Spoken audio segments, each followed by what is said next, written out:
54 বছরের বাংলাদেশে কৃষি প্রধান চাঁপাইনবাবগঞ্জ, ব্যবসায়ী প্রধান এলাকা চাঁপাইনবাবগঞ্জ, অথচ আমাদের এখানে বন্দর আছে, আমাদের এখানে নৌপথ আছে, আমাদের রেলপথ আছে, আমাদের সড়ক পথ আছে। রাজশাহী থেকে 40 মিনিটের মধ্যে চাঁপাইনবাবগঞ্জ আসা যায়, আমাদের কাছেই বিমানবন্দর রয়েছে। কোন কারণে এখনো পর্যন্ত চাঁপাইনবাবগঞ্জে গ্যাস লাইন নেই? এর জবাব কি আপনারা দেবেন? যারা দাবি করেন 4 বার 5 বার 10 বার এমপি হয়েছিলেন, কি এই জবাব কার কাছ থেকে নেবেন?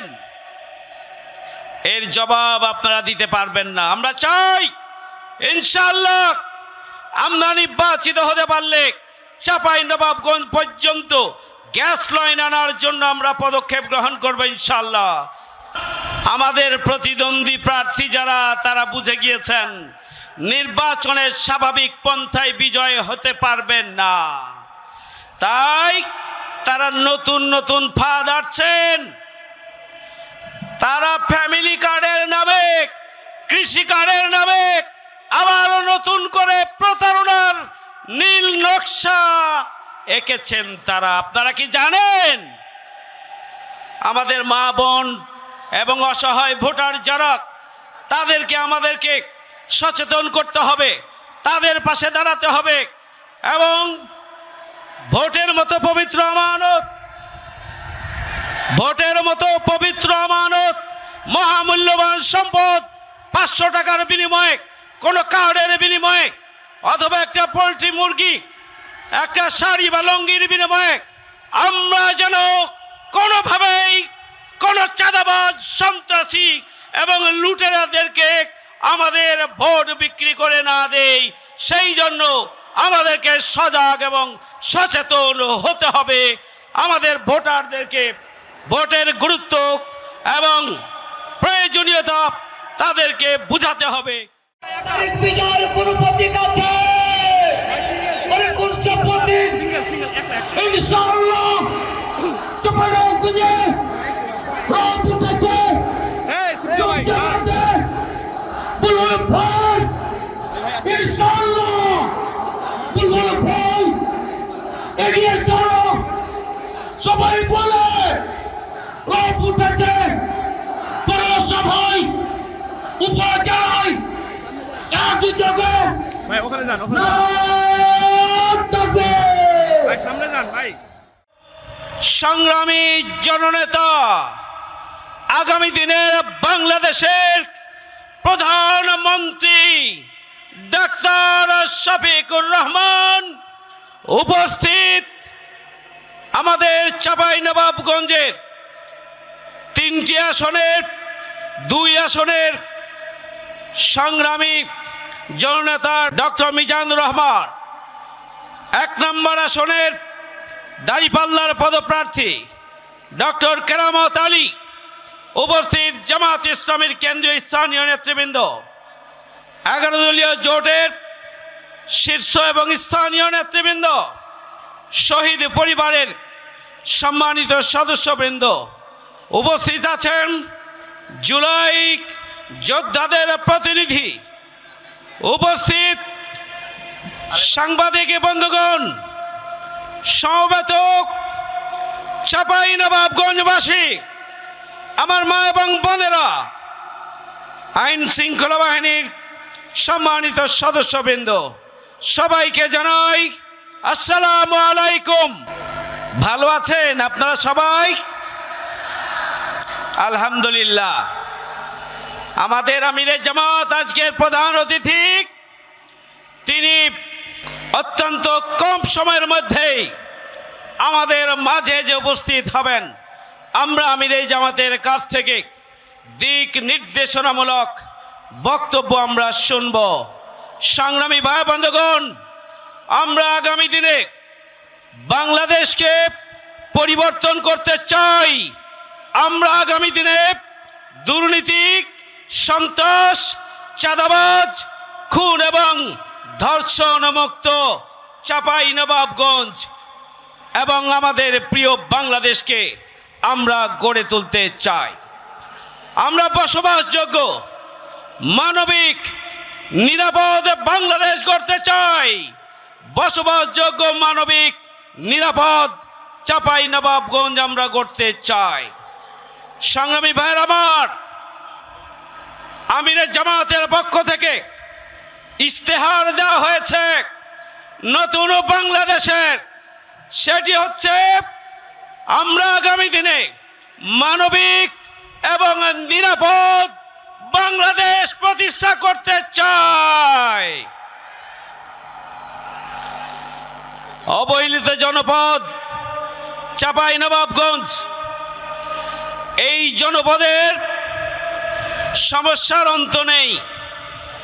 আমরা মোটা দাগে আগামী দিনে যদি আমরা নির্বাচিত হতে পারি, যদি আমরা আল্লাহর রহমতে আপনাদের সাহায্য নিয়ে সরকার গঠন করতে পারি, আপনারা ভোট দেন, তাহলে আমরা আগামী দিনে ম্যাঙ্গো ইন্ডাস্ট্রি এবং কৃষিভিত্তিক ইপিজেড গড়ে তোলার মধ্য দিয়ে হাজার হাজার তরুণ যুবক এবং শ্রমিকদের কর্মসংস্থানের উদ্যোগ গ্রহণ করব ইনশাআল্লাহ।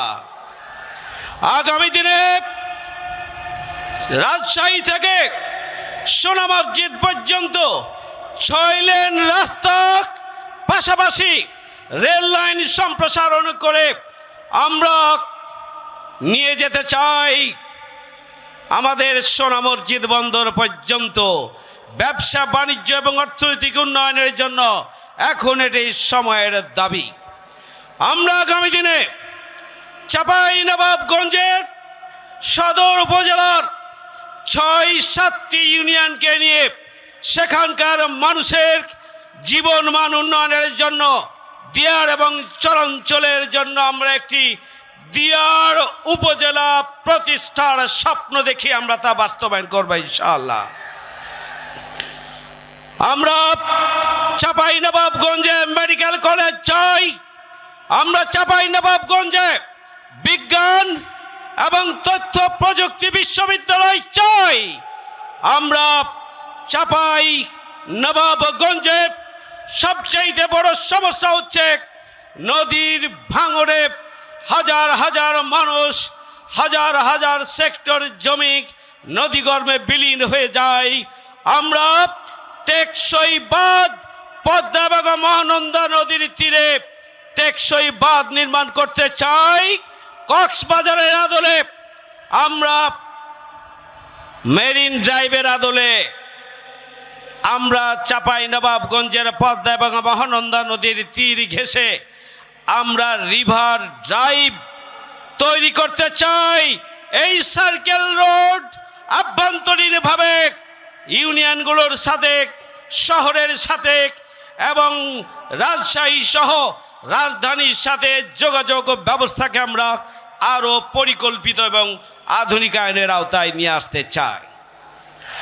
সংগ্রামী ভাইয়ের আমার, আমরা নির্বাচিত হলে আমাদের মা এবং বোনদের সম্মান এবং মর্যাদায় অধিষ্ঠিত করা হবে, নারী নির্যাতন বন্ধ করা হবে, নারীদের অধিকার প্রতিষ্ঠিত করা হবে, নারীদের নিরাপত্তা নিশ্চিত করা হবে, তাদের কর্মসংস্থান যাদের প্রয়োজন তাদের কর্মসংস্থানের জন্য পদক্ষেপ গ্রহণ করা হবে।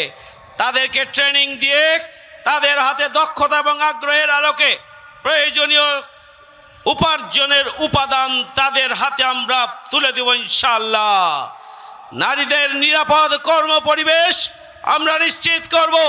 আমাদের বোনেরা যারা চাকরি করেন, কর্মজীবী নারী এবং শ্রমিক, তাদের 8 ঘন্টার পরিবর্তে 5 ঘন্টা দায়িত্ব পালন করার মধ্য দিয়েই 8 ঘন্টার বেতন পাবেন। আর ওই 3 ঘন্টার বেতন মিল ফ্যাক্টরির মালিকদেরকে সরকারের পক্ষ থেকে ভর্তুকি হিসাবে দেওয়া হবে ইনশাআল্লাহ। আমাদের তরুণ এবং যুবকরা হচ্ছে আমাদের প্রাণ শক্তি। গোটা বাংলাদেশের তরুণ এবং যুবকরা আজকে দাঁড়িপাল্লার পক্ষে গণজোয়ার তৈরির ক্ষেত্রে তারা নেতৃত্ব দিচ্ছে। সুতরাং আর চাঁপাইনবাবগঞ্জের তরুণ এবং যুবকদের অধিকাংশ তরুণ এবং যুবক যারা তারা পরিবর্তন চান, তারা নতুন নেতৃত্ব চান, তারা আগামী দিনে আধিপত্যবাদ বিরোধী বাংলাদেশ চান। তারা শহীদ হাদির রক্তে শপথ নিয়েছে কোন আধিপত্যবাদের দালালকে আগামী দিনে তারা নির্বাচনে ভোট দেবে না, আধিপত্যবাদের দোসরদেরকে তারা বয়কট করবে। সুতরাং চাঁপাইনবাবগঞ্জের তরুণ এবং যুবক ছাত্র সমাজ, ছাত্রী সমাজ হচ্ছে আমার হৃদয়ের স্পন্দন, আমার শক্তি। আমরা তাদেরকে আগামী দিনে দেশের অর্থনৈতিক গতিকে আরও সচল করার জন্য, সমৃদ্ধ করার জন্য আমরা তাদেরকে কাজে লাগানোর জন্য পরিকল্পিতভাবে আমরা উদ্যোগ গ্রহণ করব ইনশাআল্লাহ। আমাদের তরুণ এবং যুবকদেরকে মাদক এবং অস্ত্র যারা তুলে দিচ্ছে তাদের হাত থেকে আদর, ভালোবাসা, স্নেহ, মায়া, মমতা দিয়ে আগলে রেখে সেখান থেকে জীবনের মূল ধারায় তাদেরকে নিয়ে আসার জন্য আমরা পদক্ষেপ গ্রহণ করব ইনশাআল্লাহ।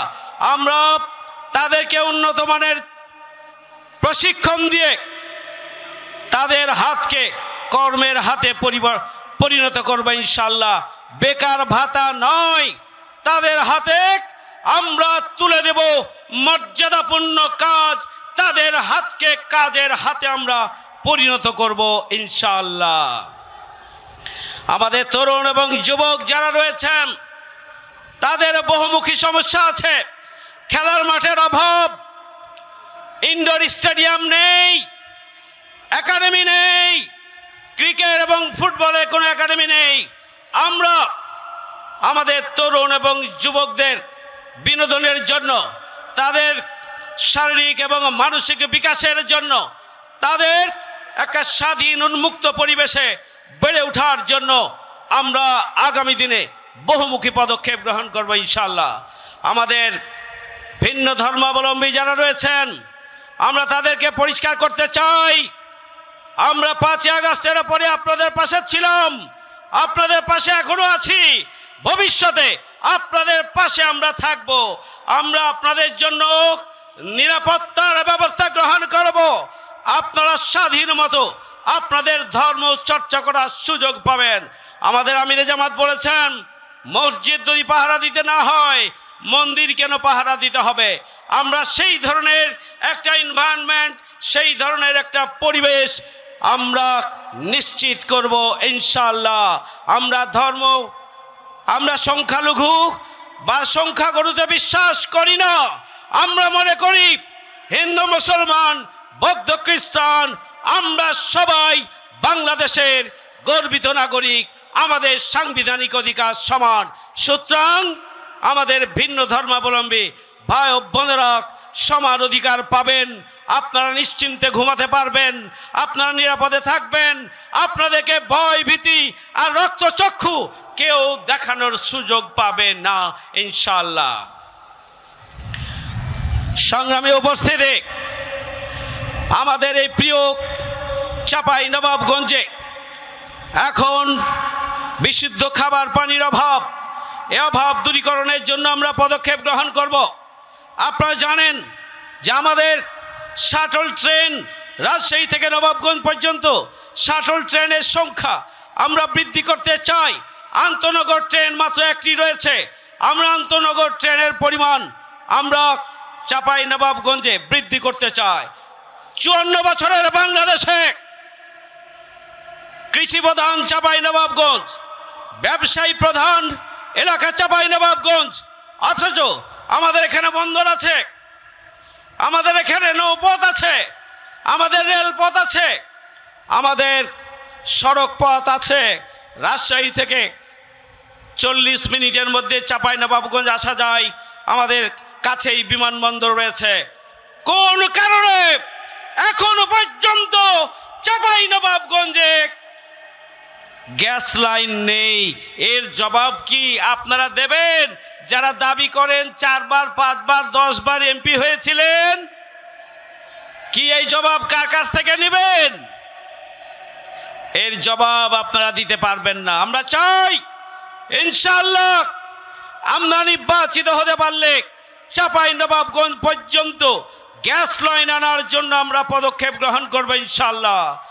রহনপুরে একটা জংশন রয়েছে, রেল জংশন।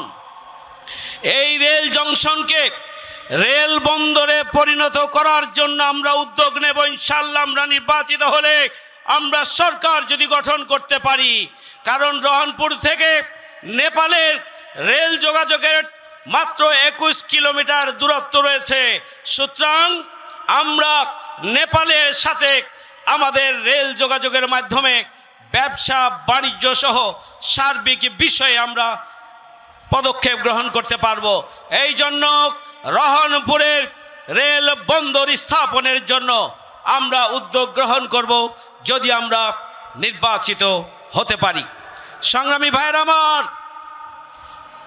আমাদের জীবনমান উন্নয়নের জন্য, পিছিয়ে পড়া জনগোষ্ঠীর সমস্যার সমাধানের জন্য, আমাদের অর্থের সংকটে যারা পড়ালেখা করতে পারেন না তাদেরকে মূলধারায় ফিরিয়ে এনে তাদের পড়াশোনাকে নিশ্চিত করার জন্য, এগিয়ে নেওয়ার জন্য আগামী দিনে আমরা প্রান্তিক জনগোষ্ঠীকে অগ্রাধিকারের ভিত্তিতে আমরা তাদের মান উন্নয়নের জন্য, জীবন মান উন্নয়নের জন্য আমরা পদক্ষেপ গ্রহণ করব ইনশাআল্লাহ।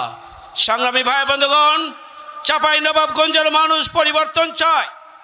আমাদের মা এবং বোনেরা সবসময় ইসলামের পক্ষে, সত্য এবং সুন্দরের পক্ষে, ন্যায় এবং ইনসাফের পক্ষে, এবং তারা সবসময় দাঁড়িপাল্লার পক্ষে ভূমিকা পালন করে এসেছে। আমাদের তরুণ এবং যুবকরা তারা বিপ্লবী, তারা সত্য উচ্চারণ শিখেছে 5ই আগস্টের গণঅভ্যুত্থানের পরে। তারা শহীদ হাদির রক্তে, তাদের রক্তে শহীদ হাদির চেতনা শিরায় শিরায় 5ই আগস্টের গণঅভ্যুত্থান তারাই নেতৃত্ব দিয়েছে। সুতরাং আগামী দিনে তরুণ এবং যুবকরা সত্য এবং সুন্দরের পক্ষে, ন্যায় এবং ইনসাফের পক্ষে, ইসলামের পক্ষে, আধিপত্যবাদ বিরোধী যে শক্তি, সেই শক্তির পক্ষে, আধিপত্যবাদের দালাল যারা তাদের বিরুদ্ধে, এবং দুর্নীতি, সন্ত্রাস এবং চাঁদাবাজদের বিরুদ্ধে আমাদের তরুণ এবং যুবকরা আগামী নির্বাচনে গর্জে উঠবে ইনশাআল্লাহ দাঁড়িপাল্লার পক্ষে। সংগ্রামী ভাইয়ের আমার, সুতরাং আমাদের প্রতিদ্বন্দ্বী প্রার্থী যারা, তারা বুঝে গিয়েছেন নির্বাচনের স্বাভাবিক পন্থায় বিজয় হতে পারবেন না। তাই তারা নতুন নতুন ফাঁদ আঁটছেন। তারা ফ্যামিলি কার্ডের নামে, কৃষি কার্ডের নামে আবারও নতুন করে প্রতারণার নীল নকশা এঁকেছেন তারা। আপনারা কি জানেন আমাদের মা বোন এবং অসহায় ভোটার যারা, তাদেরকে আমাদেরকে সচেতন করতে হবে, তাদের পাশে দাঁড়াতে হবে, এবং ভোটের মতো পবিত্র আমানত, ভোটের মতো পবিত্র আমানত, মহামূল্যবান সম্পদ 500 টাকার বিনিময়ে, কোনো কার্ডের বিনিময়ে, অথবা একটা পোলট্রি মুরগি, একটা শাড়ি বা লঙ্গির বিনিময়ে আমরা যেন কোনোভাবেই কোনো চাঁদাবাজ, সন্ত্রাসী এবং লুটেরাদেরকে আমাদের ভোট বিক্রি করে না দেই। সেই জন্য আমাদেরকে সজাগ এবং সচেতন হতে হবে। আমাদের ভোটারদেরকে ভোটের গুরুত্ব এবং প্রয়োজনীয়তা তাদেরকে বুঝাতে হবে। ভাই এবং বন্ধুগণ, আমরা আগামী দিনে নতুন বাংলাদেশ বিনির্মাণ করতে চাই। আগামী দিনে সন্ত্রাস, চাঁদাবাজ মুক্ত আমরা নতুন বাংলাদেশ চাই। আমরা আগামী দিনে মানবিক, নিরাপদ, বসবাসযোগ্য চাঁপাইনবাবগঞ্জ চাই। চাঁপাইনবাবগঞ্জের মানুষ পরিবর্তন চায়। 30 বছর একটা পরিবারের 2 ভাই চাঁপাইনবাবগঞ্জকে শোষণ করেছে। সেখান থেকে চাঁপাইনবাবগঞ্জের সর্বস্তরের মানুষ মুক্তি চায়। আসুন আমরা চাঁপাইনবাবগঞ্জের মানুষকে মুক্তি দেওয়ার জন্য আগামী দিনে দাঁড়িপাল্লার পক্ষে গণজোট যেটি তৈরি হয়েছে, বিশাল ব্যবধানে বিজয়ের মাধ্যমে সেই জোয়ারকে সফলতার দ্বার প্রান্তে নিয়ে যেতে হবে। এই জন্য আসুন আমরা সবাই মিলে ঐক্যবদ্ধ বাংলাদেশ গড়ে তুলি। আমরা নির্বাচিত হলে আমরা জামাত ইসলামীর এমপি হব না, দল মতের ঊর্ধ্বে উঠে জনগণের প্রতিনিধি হিসাবে আমরা ভূমিকা পালন করব। আমরা শোষক হব না, আমরা সেবক হব, আমরা খাদেম হব। আমরা চাঁপাইনবাবগঞ্জের সকল শ্রেণী পেশার মানুষ দল মতের ঊর্ধ্বে উঠে সবাইকে সাথে নিয়ে ঐক্যবদ্ধভাবে আমরা চাঁপাইনবাবগঞ্জ গড়ে তুলব। ঐক্যবদ্ধভাবে আমরা আমাদের প্রিয় বাংলাদেশকে গড়ে তুলব ইনশাআল্লাহ। আপনারা রাজি আছেন?